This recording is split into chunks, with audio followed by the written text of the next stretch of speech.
In this video, I will be showing you how to save Instagram stories with music to gallery. First, you need to launch the Instagram application. And as you can see up here, there are lots of stories. And if you want to watch them, all you have to do is to click. But what if you like their music too? So all you have to do is to click the three dots here and then copy the link, which is this one.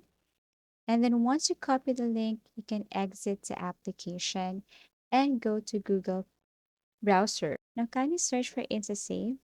You can just type Insta and then all you have to do is to scroll down and look for the third one here, this one. All you have to do is to click the link and it will take you directly into this page. All you have to do now is to copy, paste the link, and then click download.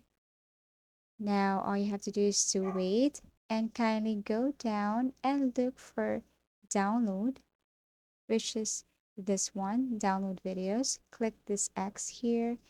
So as you can see here, it's downloading file. And then once done, click open.